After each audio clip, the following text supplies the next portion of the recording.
Bismillahirrahmanirrahim. Assalamualaikum students. Today is our 15th lecture of the design and analysis of algorithm.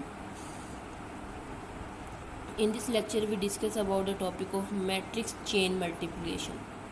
This is very interesting topic.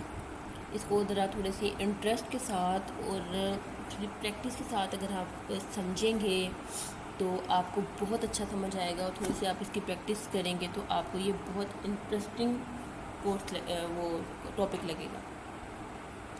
सबसे पहले matrix chain multiplication से पहले matrix multiplication की तरफ मैं आती हूँ। थोड़ा सा अगर आपको नहीं भी याद तो मैं आपको थोड़े से कॉन्सेप्ट क्लियर करवा दूँ कि अगर हमारे पास दो मैट्रिक्स हों, let's suppose A11 A12 A13 A21 A22 and A23.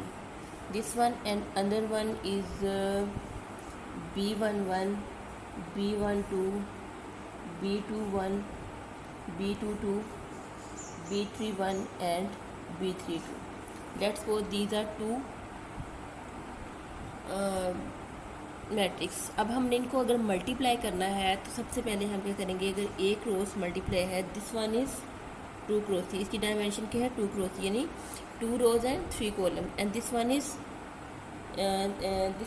3 row 2 in 3 rows and column. This represent rows and this represent column. 2 rows थी यानी 2 रोज 3 कॉलम, और इसके क्या है 3। जब हमने किसी बी मैट्रिक्स को मल्टीप्लाई करना होता है, दो मैट्रिक्स हो, तो उनकी फर्स्ट की कॉलम एंड सेकंड की रोज एक सेम होनी चाहिए। हमेशा जब भी हमने किसी भी अपने मैट्रिक्स को मल्टीप्लाई करना है, दो मैट्रिक्स को, फर्स्ट मैट्रिक्स की कॉलम एंड सेकंड मैट्रिक्स के रोज की लेंथ जो है वो सेम, यानी इसमें 3 कॉलम्स हैं, इसमें 3 रोज होनी चाहिए। क्लियर? तो अब ज़रा हम मल्टीप्लाई करते हैं। किस तरह मल्टीप्लाई करते हैं इसमें, look at this A11 plus multiply first matrix के फर्स्ट इंडेक्स की सेकंड मैट्रिक्स के फर्स्ट इंडेक्स से मल्टीप्लाई B11 प्लस फिर सेकंड करना है A12 multiply B21 plus A13 multiply B31। ये हो गया। सेकंड पे यहीं पे A11 multiply B12 plus A12 multiply B22 plus A13 multiply B32। ठीक है। अब यहाँ पे सेकंड पे ले लें A21 multiply B11 plus A22 multiply B21 plus A23 multiply B31। Second है A21 multiply B12 plus A21 multiply B12 plus A23 multiply B3। इस तरह हमारी ये मल्टीप्लिकेशन होती है। मल्टीप्लिकेशन में रिजल्टेंट ये होता है कि जो टू मैट्रिक्स में मल्टीप्लाई किया, 2 मल्टीप्लाई 3 मल्टीप्लाई 2 यानी 12 मल्टीप्लिकेशन होती है, यानी 1 2 3 4 5 6 7 8 9 10 11 12 टोटल इसमें 12 मल्टीप्लिकेशन होती हैं। 2 cross 3 cross 2 3 to the 6 6 to the 12 यानी टोटल इसमें 12 मल्टीप्लिकेशन होती हैं। और हमारी ये इसकी रोज और इसके कॉलम फर्स्ट यानी 2 क्रॉस 2 ये डायमेंशन होती है, यानी 4। ये देखें 2 क्रॉस 2 की डायमेंशन है। क्लियर? तो इस तरह हम मैट्रिक्स मल्टीप्लिकेशन में उसकी डायमेंशन, उसकी मल्टीप्लिकेशन फाइंड आउट करते हैं। तो अब उसी पे हम मैट्रिक्स चेन मल्टीप्लिकेशन को स्टार्ट करते हैं। मैट्रिक्स चेन मल्टीप्लिकेशन में हम कर सकते हैं कि लेट्स सपोज हमारे पास 3 मैट्रिक्स हैं, A1 A2 A3। अब इन तीनों को मल्टीप्लाई करना है, तो अगर मेरे पास लेट्स सपोज डायमेंशन है इसकी 2 क्रॉस 3 3 क्रॉस 4 और 4 क्रॉस 2। मैंने आपको बताया कि ये जो है ये सेम है। अब इसकी ये सेम होने चाहिए, अदरवाइज हम मल्टीप्लाई नहीं कर सकते।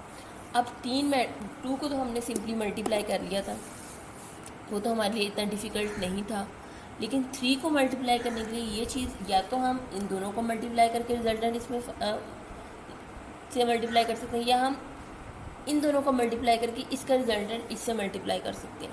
ठीक है, तो हमारे पास ये डिफरेंट ऑप्शंस हैं। नाउ लुक एट, हम देखते हैं कि हमारी ऑप्शंस कौन कौन सी हैं। Let's suppose A1 multiply A2, इन दोनों का रिजल्टेंट हम इससे मल्टीप्लाई कर लें। और एक हमारे पास ऑप्शन है A1 और A2 मल्टीप्लाई बाई A3, यानी 2 और 3 का रिजल्टेंट हम 1 से मल्टीप्लाई फर्स्ट मैट्रिक्स से मल्टीप्लाई कर दें। ये हमारे पास दो ऑप्शन है। अब हम देख लेते हैं इसकी डायमेंशंस क्या हैं। 2 क्रॉस 3, इसकी क्या है 3 क्रॉस 4, और इसकी क्या है 4 क्रॉस 2। तो इसका क्या, इन दोनों को पहले मल्टीप्लाई करते हैं। 2 क्रॉस 3 क्रॉस 4, तो ये क्या है 24, और इसका क्या है, ये किससे मल्टीप्लाई नहीं हो रहा 0। अब हम इसकी अगर डायमेंशन देखें, अब ये देखें कि अब हमने इसकी अगर मल्टीप्लिकेशन देखनी है तो क्या होगा 2, ये देखना है 2 4 और मल्टीप्लाई 2 16 आ गई, इससे मल्टीप्लिकेशन 16 है। तो हम इसका टोटल देख लेते हैं 24 प्लस 0, और इसकी टोटल मल्टीप्लिकेशन हमारे पास 16 है, तो ये आ गई 40। अब हमने इनमें मिनिमम देखना है, दूसरी का भी देख लेते हैं कि हमारे पास सेम वैल्यू आती है कि नहीं आती। इसकी हमारी डायमेंशन 2 मल्टीप्लाई 3, इसकी 3 cross 4 and this is 4 cross 2। अब इनकी देखें 3 क्रॉस 4 क्रॉस 2 कितना आया 24, और ये मल्टीप्लिकेशन किससे नहीं हो रही, इसकी 0 आएगी। अब हम इनकी डायमेंशन देख लेते हैं। मल्टीप्लिकेशन 2 क्रॉस मल्टीप्लाई 3 4, सॉरी ये 2 4 2 यानी 12। तो अब हम देख लेते हैं 12 24 प्लस 0 प्लस और ये 12, तो ये कितना आया 36, यानी 36 और 40 है। तो हमारे पास मिनिमम ये है। हमने हमेशा मिनिमम सेलेक्ट करना आता है मैट्रिक्स चेन मल्टीप्लिकेशन, ठीक है। दो हमने वेज देखी हैं, 3 मैट्रिक्स को हमने मल्टीप्लाई करने के हमारे पास 2 डिफरेंट वे होते हैं। हमने एक ही दफ़ा मल्टीप्लाई नहीं कर देना होता कि हम के जिस तरह हमने सिंपल 1 क्रॉस मैट्रिक्स A को मल्टीप्लाई मैट्रिक्स B से किया था।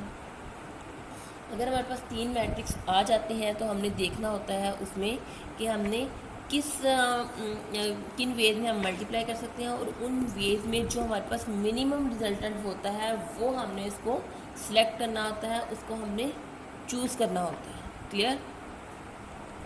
अब नेक्स्ट चलते हैं, तो एक एग्जांपल लेते हैं मैट्रिक्स चेन मल्टीप्लिकेशन की। लेट्स सपोज हमारे पास 4 मैट्रिक्स हैं A1 A2 A3 and A4। A1 की डायमेंशन है 4 cross 5, this is 4 cross 6 and this is 6 cross 2 and this is 2 cross 7। इसमें एक चीज़ जो सबसे इम्पोर्टेंट है देखने के लिए, 4 और 4 सेम है, फिर नेक्स्ट 6 6 सेम है, 2 2 सेम है। तो हमने इसी सीक्वेंस में इनको मल्टीप्लाई करना है। हम ये नहीं कर सकते कि A1 को A4 से मल्टीप्लाई कर दें। A1 को A4 से मल्टीप्लाई नहीं कर सकते। अगर हम A1 को A4 से मल्टीप्लाई करेंगे तो इसकी कॉलम इसकी रोज़ के इक्वल नहीं है, वो मल्टीप्लाई हो ही नहीं सकता। 2 कॉलम 2 मैट्रिक्स उसी वक्त मल्टीप्लाई हो सकते हैं जब फर्स्ट की कॉलम और सेकंड की रोज़ जो है सेम हो। Number of columns and number of rows जो है दोनों की सेम हो। क्लियर। ये चीज़ मस्ट है अपने दिमाग में बिठाने। यही तो कहते हैं कि मैट्रिक्स चेन मल्टीप्लिकेशन में हम अगर A क्रॉस B कर सकते हैं, एक मैट्रिक्स को B से मल्टीप्लाई कर सकते हैं, लेकिन B को ज़रूरी नहीं है कि हम B को भी A से मल्टीप्लाई करें, ठीक है। B को हम A से मल्टीप्लाई नहीं कर सकते, उनका रिजल्टेंट वो मल्टीप्लाई हो ही नहीं सकता, ठीक है। तो ये मल्टीप्लिकेशन की एक ख़ास चीज़ है, जो ख़ास खासियत है कि हमें ज़हन नशीं रखनी होगी। It's a very basic concept. Okay, अब हम देख लेते हैं कि यहाँ पे मैं 2 पहले वो ड्रॉ कर लूँ।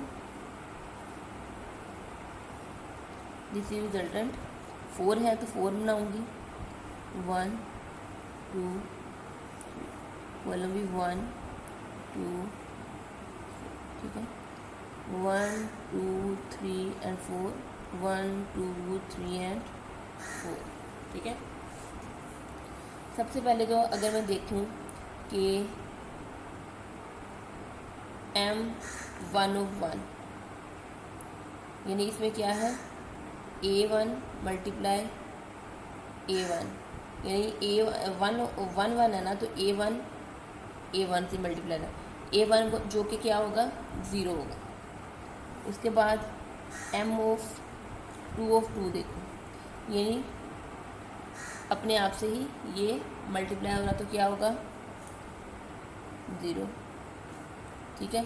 फिर m of 3 a2 multiply a2, a3 multiply a3, यहाँ पे भी 0।